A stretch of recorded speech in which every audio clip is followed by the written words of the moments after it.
এটি আমাদের কক্সবাজার ভ্রমণের দ্বিতীয় ভিডিও। তো আমরা সমুদ্র সৈকতে এর আগে একটি ভিডিও দিয়েছি আপনাদের, ওটি আমাদের প্রথম পর্ব। তো যারা দেখেননি ওটি দেখে নেবেন। তো চলুন, এই যে সজীব ভাই হাঁটতেছে কুষ্টিয়ার, প্রথম পর্বে আপনাদের সাথে পরিচয় করে দিয়েছে, এবং সামনে যে ব্যাগঘাটের রাসেল ভাই।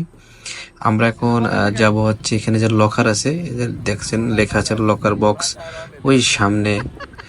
সজীব ভাইকে জিজ্ঞেস করছিলাম ভাই কিছু বলেন, সে বলছেন ভাষা হারাই ফেলছি। তো আর কি সৌন্দর্য দেখে এখান থেকে আমরা ছাতা দেখতে পারছি এবং সমুদ্র দেখতে পারছি, সেই সাথে সমুদ্রর আমরা গর্জন শুনতে পারছি। তো অনেক ভালো লাগছিল। তো আমাদের সাথে আমরা আরো একজন আছে, সবুজ ভাই। ক্যামেরাতে তাকে এখন দেখা যাচ্ছে না, তো সামনে তাকে দেখতে পারবেন। আপনারা প্রথম পর্বের ভিডিওতেই তাকে দেখেছেন। তো এই লকারে আমরা আমাদের চারজনার প্যান্ট, এরপরে হচ্ছে জুতা, মানি ব্যাগ, আমাদের সাথে যে যা ছিল সেগুলো রাখছি। ঘন্টা 50 টাকা। তো আপনারা কথা বলে নেবেন। অনেক সময় বেশি মানুষজন হইলে, মানে ওই লকারের চাহিদা যদি বেশি হয়, সেই ক্ষেত্রে অনেক সময় টাকা বেড়ে যায়। তো কথা বলে নেবেন। আমরা ঘন্টা 50 টাকা নিয়েছি, আপনাদের কাছে ঘন্টা আরো কমও নিতে পারে, আবার ক্ষেত্র বিশেষ বেশিও নিতে পারে। তো দেখুন এখান থেকে যে ছাতাগুলো দেখা যাচ্ছে, কালারের ছাতা, এবং যে চেয়ারের মতো এখানে দেওয়া আছে।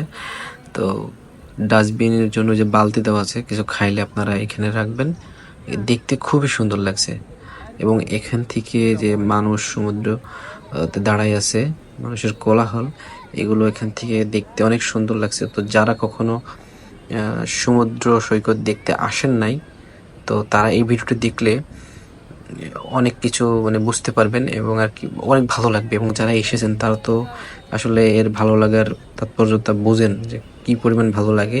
আমরা আসলে এই ভিডিওতে বলবো, আমরা এখানে 1 ঘন্টা থাকবো এসেছিলাম এই প্ল্যান করে, কিন্তু সেখানে আমরা 3 ঘন্টা সময় ব্যয় করে ফেলি, যার কারণে আমরা 3-4টার গাড়িতে কক্সবাজার থেকে ঢাকা যাইতে চাইছিলাম, সেটা রাত 9টার গাড়িতে আমাদের যাইতে হয়েছে এই জায়গায় এইটার কারণে।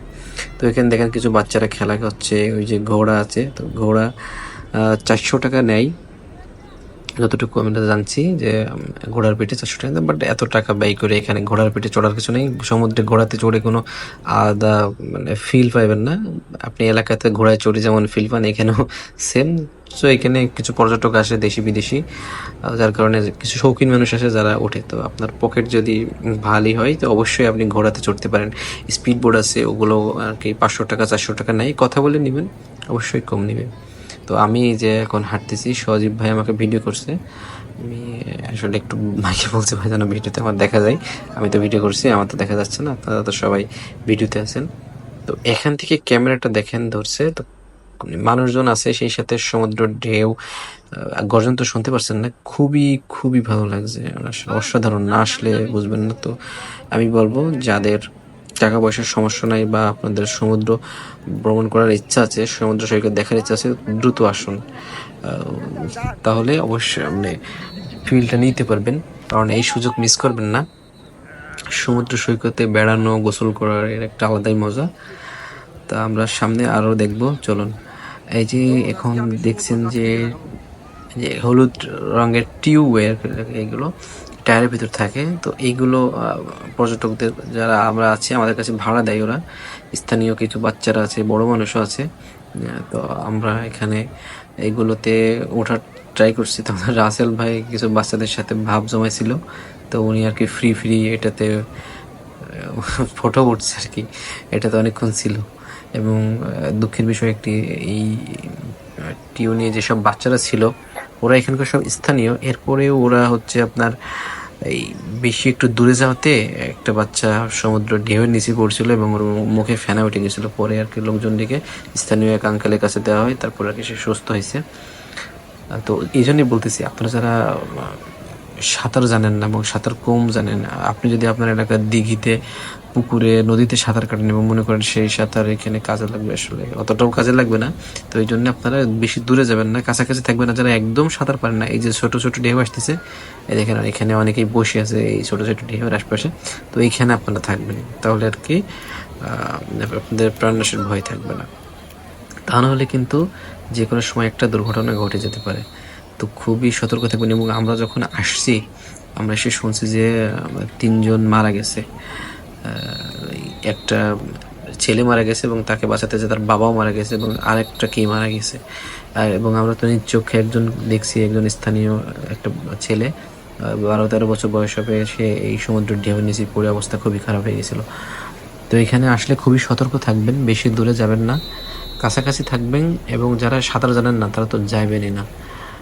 তাছাড়া আপনি এখানে ঘোরাঘুরি করবেন, এবং এখানে আমরা যখন এই যে এরা সাঁতার জানেন না তেমন একটা, এই জন্য এরা আর কি কাছাকাছি আছে। আমরা যখন নামছিলাম তো এই সমুদ্রের কিছু কিছু জায়গা আছে যে আস্তে আস্তে গভীরতা বাড়ে, কিছু কিছু জায়গা আছে মানে বালু, আপনি জায়গায় দাঁড়াচ্ছেন এক পা দূরে গেলে মনে হবে যে আপনি মানে অনেক গভীরে নেমে গেছেন, মানে ওটাতে হঠাৎ করে গভীরতা। আর কিছু আছে সমান আস্তে আস্তে স্লো গভীরতা। এই যে আবার আমি আসছি ক্যামেরাতে, আমার অনেক ভালো লাগছিল, আমি বাচ্চাদের মতো হয়ে গেছিলাম। এখানে ভাষা প্রকাশ করে আপনাদের বোঝানো সম্ভব না এখানে আসলে কী পরিমাণে ভালো লাগছিল। তো একজন আমাকে ভিডিও করে দিয়েছে, এনাদের আমি চিনি না, এরা আর কি এখানে দাঁড়াইছিল, তো এদেরকে দিয়ে ভিডিও করে নিয়েছি। তো দেখতেছেন আপনারা এখানে অনেকেই সময় কাটাচ্ছে, অনেকেই এখানে আসে পরিবার নিয়ে, বাচ্চা কাচ্চা নিয়ে। তো এখানে আসলে খুবই সতর্ক থাকবেন যেন আপনাদের মানে সুন্দর মুহূর্তটা দুঃখের না হয়ে যায়, এটাই আর কি বলার। এবং এই যে দেখুন আসলে কত সুন্দর লাগছে, সমুদ্রে না আসলে বোঝানো সম্ভব না। তো যারা দেখতেছেন, আমার বিশ্বাস আপনাদের চোখে দেখেও ভালো লাগবে। চলে সমুদ্র সৈকতে মানুষ যায়, মানুষের কোলাহল, এটাদের অ্যাক্টিভিটিস, এবং সমুদ্রের পানির গর্জন আপনাদের আশা করি যারা ভিডিও দেখছেন তারা ফিল করতে পারবেন।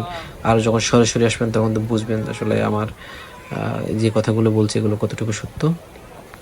তো চলুন আমরা সামনে আরও দেখি।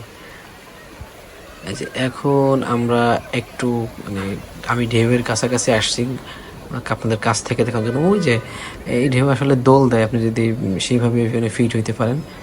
আর একটা কথা সেটা হচ্ছে, আমরা যে 4 জন আসছিলাম, এখানে আসার পর আমরা 4 জন চারদিকে মানে 2 জন 2 জন করে আলাদা হয়ে যায়। তো রাসেল ভাই আর আমি একসাথে ছিলাম, আমরা অনেক লাফালাফি, অনেক ফটোগ্রাফি করছি। এরপরে যেটা হয়েছে সেটা হচ্ছে মানে 1 ঘন্টার সময় পার হয়ে গেছে, আমরা যে 1 ঘন্টার শিডিউলে এখানে আসছিলাম। রাসেল ভাই আমাকে বলছে ঠিক আছে আপনি তাহলে দুজনের খুঁজে নিয়ে আসেন। তো ওনাকে আমি রাখছি, ওই যে একটা পতাকা দেখতে পাচ্ছেন, ওই পতাকার ওই জায়গায় বলছি ভাই আপনি এই পতাকার এই যে থাকেন, আমি তাদেরকে খুঁজে নিয়ে আসবো। তো ওদেরকে আমি খুঁজতে যে ওই জায়গায় আমি আরও 1 ঘন্টার সময় ব্যয় করছি, মানে ওদেরকে খুঁজে পাইতে। ওদেরকে খুঁজে পাওয়ার পর ওদের সাথেও আমি এবার একটু ওই যে ঢেউয়ে একটু বড় বড় যে ঢেউগুলো আছে, আমাদের সজীব ভাই অনেক সাহসী, উনি ওই বড় বড় ঢেউয়ের ভিতরে সজীব ভাই, সবুজ ভাই মানে ভালো আর কি ইয়ে করতেছিল। তো আমাকে বলছে ভাই এই দেশে দেখেন অনেক ভালো লাগবে। তো আমি যাওয়ার পর দেখছি তাই তো, বড় ঢেউয়ের ভিতর তো বেশ ভালোই লাগতেছে। আমি একটু সাঁতার জানি, সমস্যা নাই। তারপর আমি রিস্ক নিয়ে গেছি যে আসলাম যখন একটু বড় ঢেউয়ের ভিতরে যাই দেখি, তো বড় ঢেউয়ের ভিতরে ভালো লাগছিল, এর কারণে আরও 1 ঘন্টার সময় ব্যয় হয়। এরপরে রাসেল ভাই যে ব্যাগঘাটে দেখতে পাচ্ছেন, তাকে খুঁজে বের করতে, আর যে ক্যামেরা হাতে মোবাইল হাতে উঠেছে সজীব ভাই, তাকে খুঁজে বের করতে আমি আর সজীব ভাই এবং সবুজ ভাই, যাকে আপনারা ক্যামেরা এখনো দেখেননি, সামনে আশা করি দেখা যাবে। তো আমরা হচ্ছে তাকে খুঁজে বের করতে আবার আরও 1 ঘন্টা, তো 1 ঘন্টা সমুদ্রে থাকছি, 1 ঘন্টা সজীব ভাই সবুজ ভাইকে খুঁজছি, আর 1 ঘন্টা আবার রাসেল ভাইকে আলাদা করে খুঁজছি। এরপরে আমরা যে ফটো উঠছিলাম সেখান থেকে ফটো নিতে যে বেশ কিছু সময় ব্যয় হয়েছে। যে দেখতে পাচ্ছেন ঘোড়াগুলো অনেক সুন্দর, এখানে অনেক সুন্দর সুন্দর ঘোড়া আছে। তো আপনারা যারা ঘোড়ায় চড়তেছেন এখানে ঘোড়া চড়তে, এই যে এই বাচ্চারা এই টিউ নিয়ে সমুদ্রে থাকে, এদের সাথে রাসেল ভাইয়ের ভালো সখ্যতা হয়েছিল।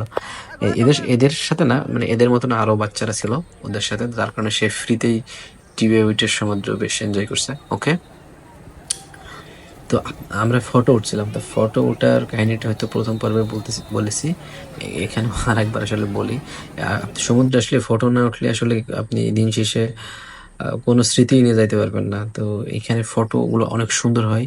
প্রথমত এরা সব প্রফেশনাল, দ্বিতীয়ত আপনি যখন ফটো উঠবেন এরা কিন্তু আপনাকে বলবে বাছাই করে ফটো নিলে 5 টাকা, এবং আপনি যদি বাছাই না করে নেন তাহলে ওরা একটা অ্যামাউন্ট চাইবে। তো এদের এই কোনোটায় যুক্তিতেই যাওয়া যাবে না। আপনি যেটা করবেন, মানে আমাদের কলিগ এক ভাই আছে আশাদুল ভাই, উনি আমাদেরকে শেখাই দিয়েছিল আপনারা ঘন্টা চুক্তি নেবেন, যে আমাদের 1 ঘন্টা ফটো তুলবেন এত টাকা দেবো, যে কয়টা ফটো হবে। কিন্তু ওইটা আমরা বুঝতে না ফিরে আমরা 5 টাকা পিস ফটো বেছে নিব, মানে ফটো বেছে বেছে নেবো যেটা যেটা পছন্দ, 5 টাকা পিস। এই এতে যে আমরা মানে অনেক ফটো উঠে পড়ি, ফটো তুলে ফেলি, তো তখন যেটা হয় আমরা ফটো বেছে বেছে রাসেল ভাই শুরুতে কিছু বাছার চেষ্টা করছিল, তো ক্যামেরার ব্যাটারি শেষ হয়ে যায়। তো এবারে আমরা দেখি অনেক ফটো, এবং সেই ক্ষেত্রে তখন আমরা তাকে বলি যে ঠিক আছে তুমি একটা অ্যামাউন্ট বলো যে কত টাকা তোমাকে দেবো। তা ও তো অনেক টাকা দাবি করে, আমরা 1000 টাকা দিতে চাই, ও নিবে না, 1200 নিবে না, 1300 নিবে না, ও 1400 নিবে, ও যেটা বলছে সেটাই। তখন ওকে আমরা 1400 টাকা দিয়ে দেবো। আমরা ভাবছিলাম হয়তো আমরা 500 টাকার ভিতরে ফটোগুলো কমপ্লিট করবো, কিন্তু সেইটা আর হয় না। এরপরে আমাদের কাছে আর একটা লোক ছিল, ওই লোক তো 3000 টাকা দাবি করছে, এত ফটো উঠছে। পরে আমরা বোঝানোর পর তারও 1300-1400 ছেড়ে দিছে। তো তখন আবার বলে ভাই আপনারা বললেন এই জন্য দিলাম, না দিতাম না। হয়তো দিত, বাট আমাদেরকে খুশি করার জন্য বলছে। এই যে আমরা ফটোর যে কথা বলছিলাম, আমরা একসাথে ফটো উঠছি। এই যে স্যান্ডে গেঞ্জি গায়ে আমার পাশে যেটা, ওই হচ্ছে সবুজ ভাই, এটা আমি। এই যে সবুজ ভাই আমার পাশে স্যান্ডে গেঞ্জি গায়ে, এটা হচ্ছে সবুজ ভাই, এটা আমি। সবুজ ভাইকে আপনাদের দেখাইতে পারিনি ভিডিওর ভিতরে, ওই সময় উনি ছিল না, উনি হয়েছিল ওই যে লকারে আমাদের জিনিস রাখতে গিয়েছিল। তো আমরা অনেক মজা করছি, গ্রুপ ভাবে ফটো উঠছি। এটা আমার সিঙ্গেল ফটো, আমার কিছু পোজ দিয়ে ফটো তুলে দিয়েছে ওই লোক। তো অনেক ফটো আমি বেশি উঠছি। তো ভিডিওটা এই পর্যন্তই, ধন্যবাদ সবাইকে।